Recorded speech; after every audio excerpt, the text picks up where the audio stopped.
It's the last set of games before an international break, and there are some big ones this weekend. Some huge games at the top and at the bottom of the table. It's the Matchweek 3 predictions. We start with a West London derby as Chelsea host Fulham in the 12:30 TNT Sports slot. Chelsea are without Benoit Badiashile, Romeo Lavia, Cole Palmer and Amari Kellyman, plus the banned Mihailo Mudryk. After their superb performance away to West Ham last week, you imagine the team will mostly stay the same. However, I do predict one change: Reece James in for Malo Gusto.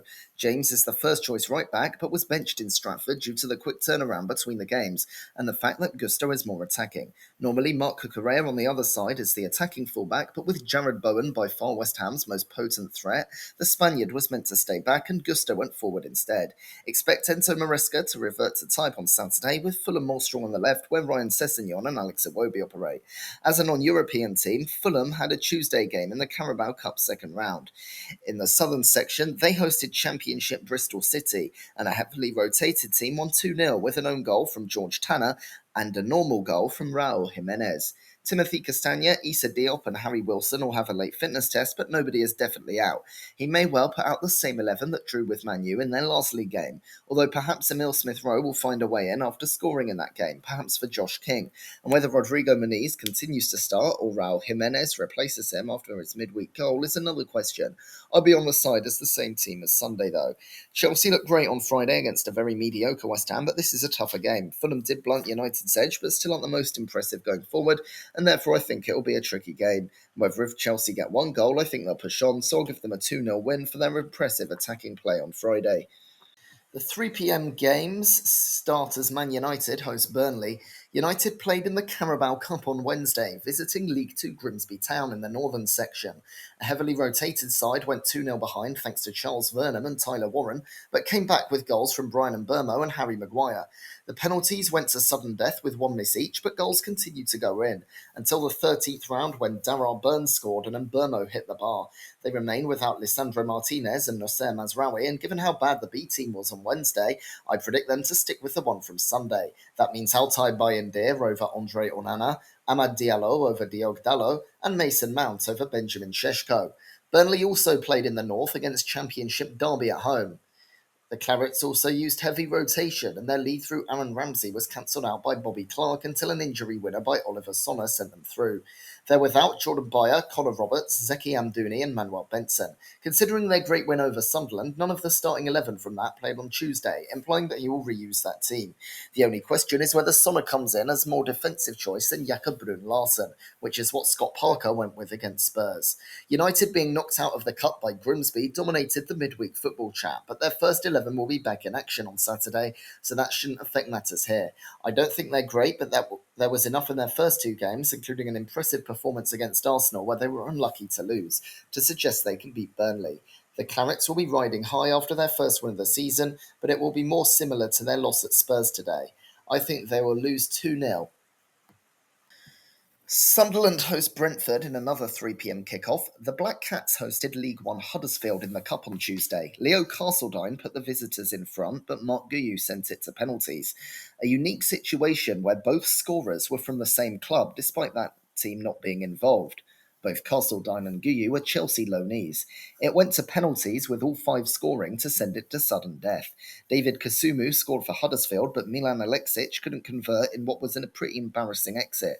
Sunderland are without Romain Mundle, Leo Elder, Daniel Ballard, Luke O'Neill, Dennis Sirkin, and Adji Alese, while Niall Huggins had to come off at half-time on Tuesday and might not be back.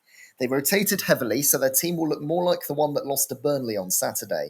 With Ballard injured, Nordi Mukiele might get the nod ahead of Jensen Selt in his position, but the rest of the team shouldn't change after, like Man United, the B team failed to take their chance in midweek.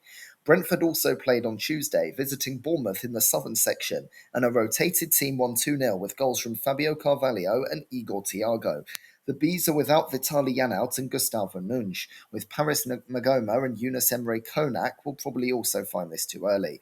Johan Wisser is also exiled from the squad. The Bees will probably stick with the team that beat Aston Villa though, with little changing in terms of injuries to make them want to switch with a winning team. Both these teams have come up with a Jekyll and Hyde start to the season, brilliant in one game, awful in the other. Sunderland's momentum was snipped with a loss to Burnley and then crashing out of the Carabao Cup, being outplayed by a League One side. And Brentford's comprehensive loss to Forest has been redeemed with a fine win over Villa and a strong performance in the Cup away to Premier League opposition. If I had to pick a winner, I'd say Brentford, but I don't. I think it'll be a low scoring one, as I'm not convinced with either side going forward. I'll go with 1-1, but I wouldn't be surprised if this one was goalless or a 1-0 either way. I think that Brentford are the better team, but I'll go with a draw because of Sunderland's home advantage. Also at 3 p.m, Spurs host Brentford. The Lily Whites are without James Maddison, Dejan Kulusevski, Radu Dragusin, and Yves Bissouma, Manor Solomon, Brian Hill, and Kota Takai, but Destiny Adogi is back and available. Spurs won 2-0 at Man City and will probably pick a similar team. Perhaps Lucas Bergvall will come in for Rodrigo Bentancur to provide more creativity, like against Burnley, but I doubt it because of Bournemouth's counter-attacking prowess. Bournemouth did play at midweek in that Tuesday 2-0 loss at home to Brentford. Julian Araujo is suspended after picking up a red in that game, while Enes Unal and Lewis Cook are also out. Bournemouth, playing a Premier League team, didn't rotate as fully as some clubs here, but still made several changes. Even with Ryan Christie and Justin Kluivert back from injury, they started on Tuesday, so I doubt they'll be given 90 minutes again so soon. I reckon they will have the same team that beat Wolves last week. Both these teams have impressed so far, despite their disappointment in the Cup for Bournemouth. Tottenham have looked really strong, though, and I think their home advantage will help here. Thomas Frank is a smart operator, and he will know how Liverpool was stung on the break. He'll be defensive here. Bournemouth have their own defensive holes, having conceded 4 at Anfield, and therefore I think Spurs will find their way to break them down. I'll go for a 3-1 Tottenham win.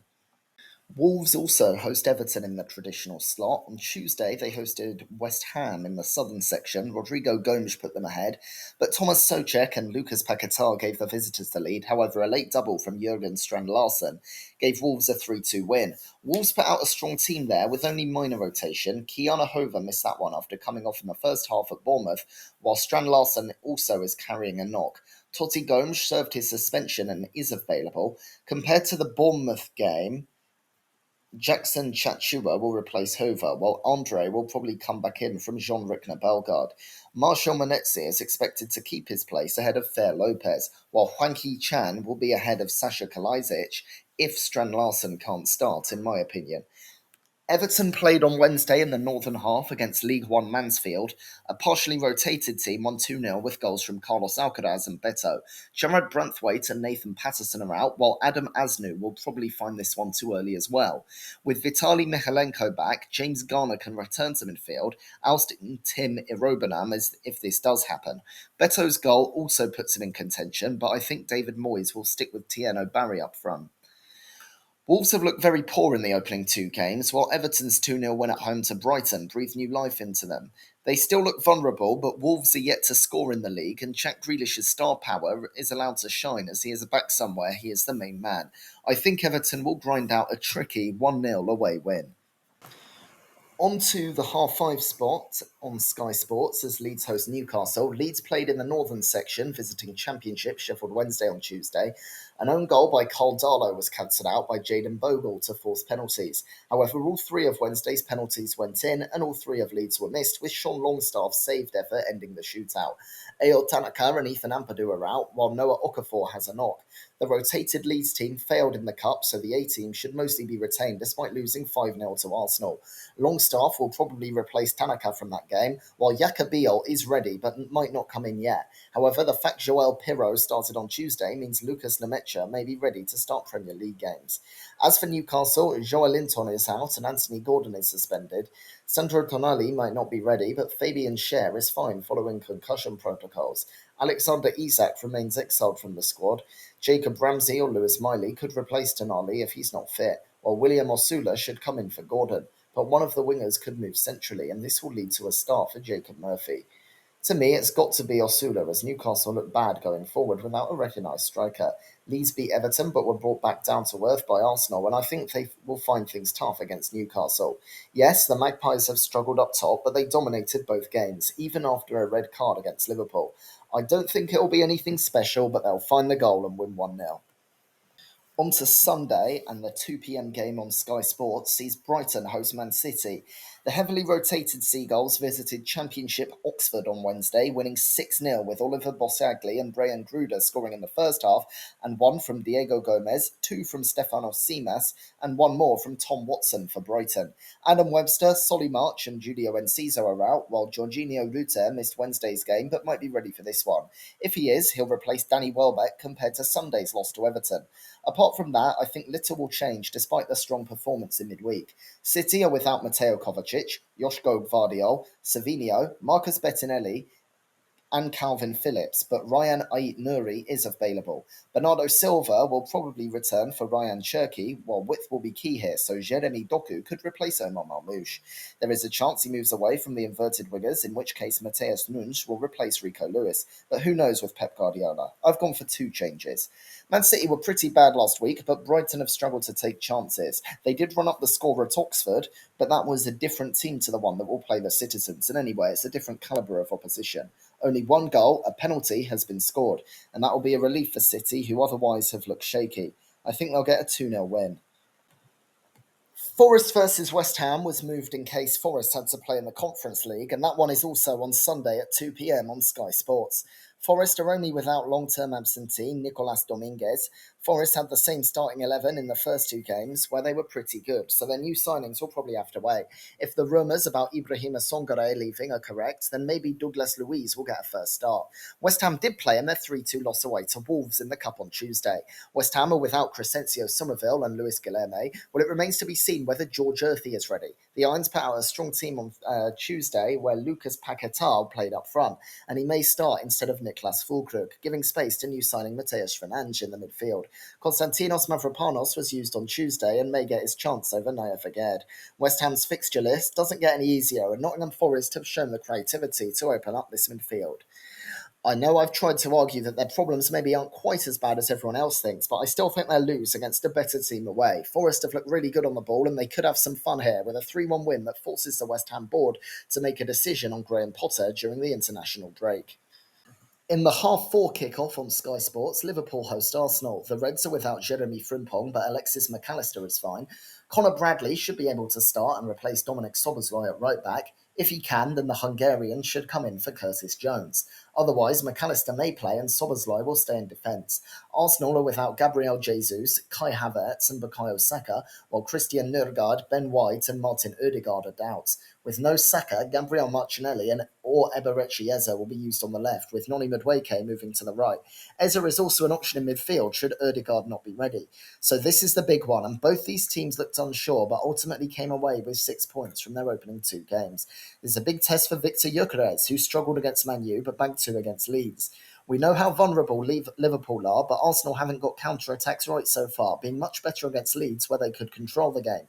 Eze, if he plays, may be key to getting them right, while Madueke is also more used to the direct style of play from his time at Chelsea and PSV.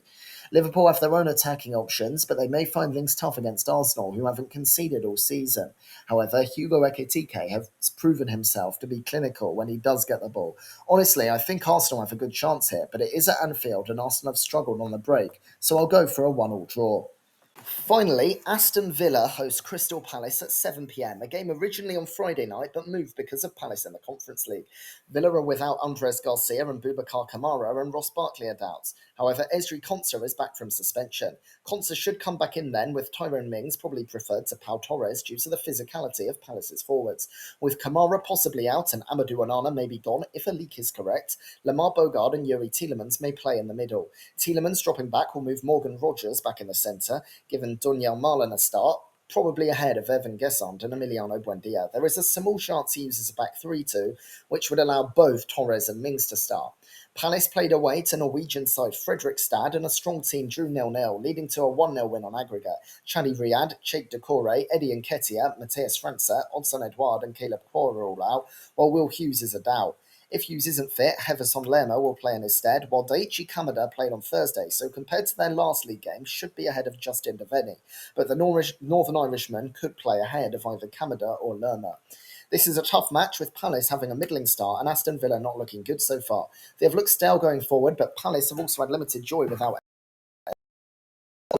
in the Conference League. Villa are at home, and I think that will help them a lot for this one. And they'll pick up a 1-1 draw, controlling the game but paying for not killing the Eagles off.